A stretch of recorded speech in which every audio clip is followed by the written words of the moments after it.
الحمد لله رب العالمين الرحمن الرحيم مالك يوم الدين إياك نعبد وإياك نستعين اهدنا الصراط المستقيم صراط الذين أنعمت عليهم غير المغضوب عليهم ولا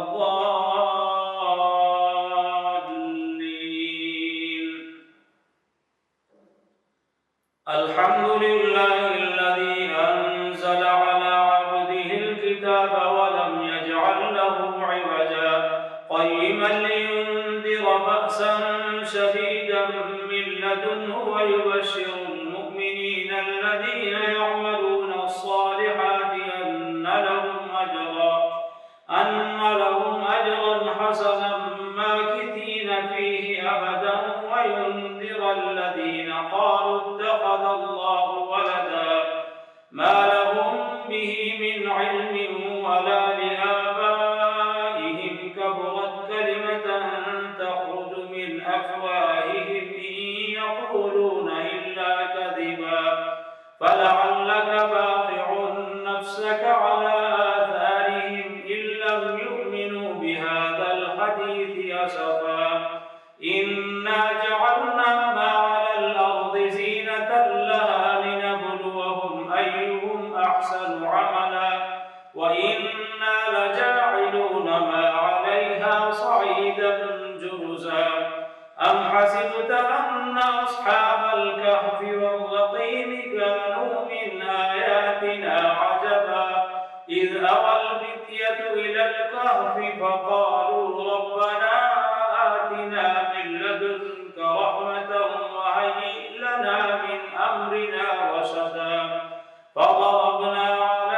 آذانهم في الكهف سنين عددا ثم بعثناهم لنعلم أي الحزبين أحصى لما لبثوا أمدا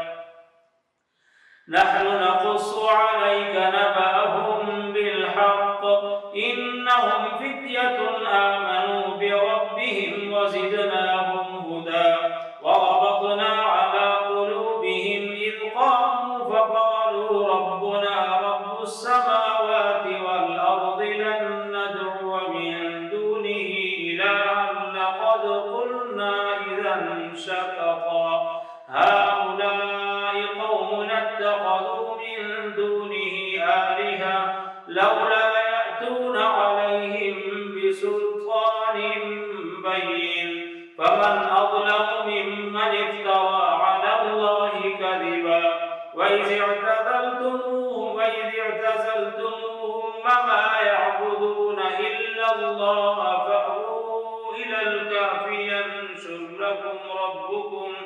فأووا إلى الكهف ينشر لكم ربكم من رحمته ويهيئ لكم من أمركم